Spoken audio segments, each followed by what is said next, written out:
Hello, welcome to Lemon Studios, where we talk anything and everything entertainment. I'm, of course, Lemon himself, Zeke Lemon, and this is my review for Monday Night Raw of October 14th, 2024. But before we get into that, let's get the house clean out of the way, shall we? I'm going to leave a like, comment below, let me know your thoughts on Monday Night Raw, and, of course, hit that subscribe button as it helps me grow into my YouTube career. I would greatly appreciate it. And all that out of the way, let's get into the review, shall we? So, another 2-hour Raw.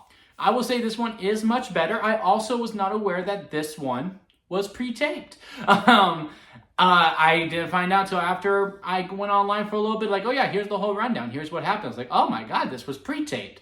Of course, I didn't watch that. I just watched the show for itself. And what I liked about this more, even though in a lot of ways, this was Monday night video packages. I think we had like, 7? And this just goes back to, what I was thinking of, that it's just going to be an adjustment period for all of us to get used to Raw being 2 hours, because the roster was so expanded and we had those third hour, to really sink our teeth into these segments. And now all the segments are going by super, super fast. And I think the pacing overall is just what I liked a little bit more. And it's just that everyone is just a little underutilized now because, again, we just don't have that extra hour to really fill that time. There are some people that I do think are going to suffer from it, like American Made. They do get a match next week in the tag team tournament. I hope they do get the win. I forgot who they were facing. It may be the New Day. If it's the New Day, they have a chance because obviously their story is on the verge of a breakup, and I don't see them really moving that much further on. Although I can also see the New Day getting all the way to the final, losing, and then that's when Xavier finally snaps on Kofi. And then, of course, also the Pure Fusion Collective, who weren't even on this show at all, but I think that's going to be a thing moving forward, because last week we didn't have Damian on the show at all, and this one he finally shows up, and they finally say, look, we're going to move on from Damian Priest versus Finn Balor, which is probably for the best. I could have gone for a round 2, but I just think these two need to stay away from each other until Finn Balor loses those tag team titles. And I'm hoping it's at the next PLE, and, just get your tag titles away from the big groups that are part of the main event scene, Judgment Day versus Damian Priest is a main event angle. Rhea Ripley versus Liv Morgan is a main event angle. And with that, the tag titles just feel like extra hardware, and I just think it's time to move it on. Now, who is going to be likely to face them? It could be the new War Raiders that made their debut, and I'm going to say something unpopular here. I like the Viking Raiders name more than the War Raiders. Okay? That's just me, personally. I like the Viking Raiders name a little bit more. It just had a little bit more pizzazz to me. But hey, a name doesn't make a group. It's Ivar and Eric, and they did absolutely phenomenal. Now they can use their normal voices, and I don't have to be like, I don't know why Ivar is talking with his normal voice if he's supposed to be a Viking. I'm pretty sure he's supposed to drop a couple octaves, you know what I mean? But now they're just the War Raiders. They can talk normal. They had a nice little squash match with the Alpha Academy. It's a little sad to see them starting to deteriorate a little bit more, because Otis and honestly the whole Academy were really, really over when we were doing this whole angle with Chad Gable and American Made. But now that is over. We're moving on from there. And, unfortunately, one side's got to suffer a little more. And obviously, there's going to be more investment in Chad Gable. Again, we haven't seen him on TV in a good minute, I want to say. Did he have a match last week? Was that the Kofi Kingston match? Anyway, but still. Yeah, there was all that going on. It's really sad to see Alpha Academy deteriorate a little bit more, but hey, it is what it is. I did like the overall story angle with Rhea Ripley and Tiffany Stratton. Barbenheimer come to life is what I saw online. I also saw the house, the dark house and the pink house next to each other. I was like, hey, it's them. And, it was the good old story. Can they coexist? And, of course, they couldn't. I did like the whole bit when they're outside the ring. Goes, it is not your turn. It's Tiffy time. That was just super funny to me. I liked how Raquel looked. I saw a lot of people like, no pop for Raquel, LOL, when they had the backstage segment with introducing Raquel into the Judgment Day, where it looks like we might have a love storyline going on with Carlito and Raquel, which I could be into. That could be pretty funny. And to that, I say, if this was pre-taped, which it was, this was literally like their 4th time seeing Raquel. No one would have got a pop. I don't even think The Rock would have got a pop if this was a pre-taped show and we saw him for the 4th time.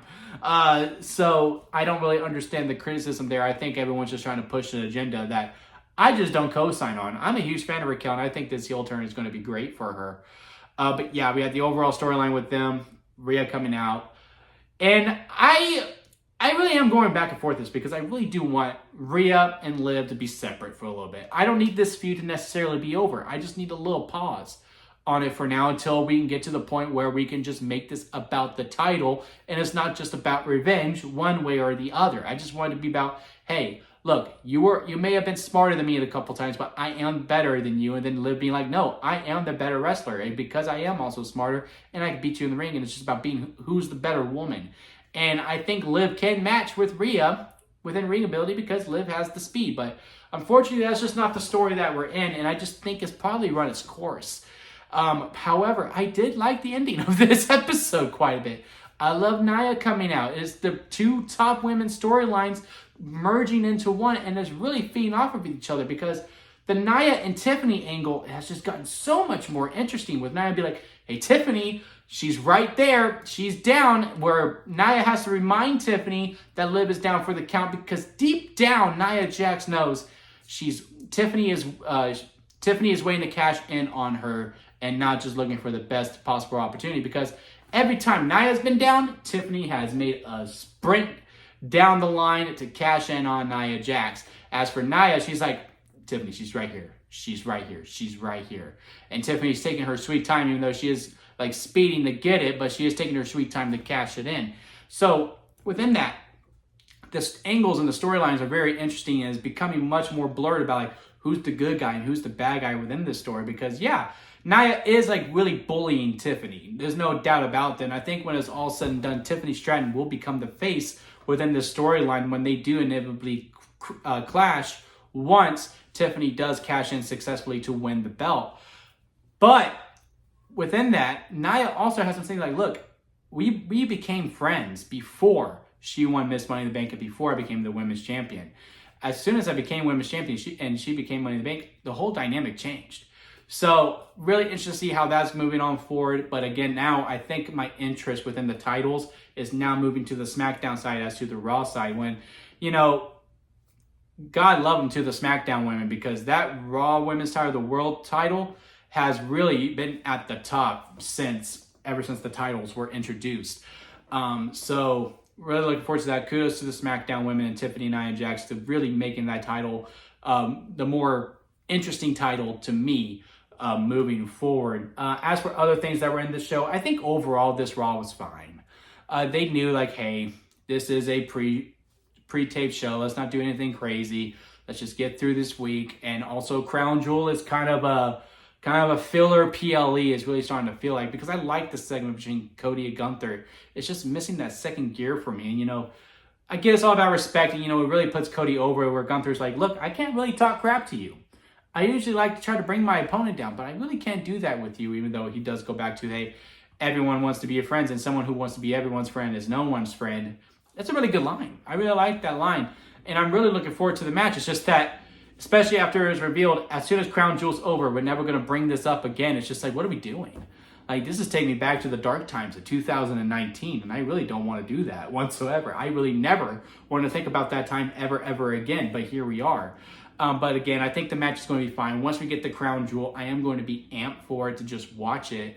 But as for what's going to be the implications for the storylines, I don't know. I assume Cody Rhodes loses because Kevin Owens interferes in. But again, what does this win going to do for Gunther? And even if we flip it, what the win would do for Cody Rhodes, it means absolutely nothing. And this is going to be our main event overall.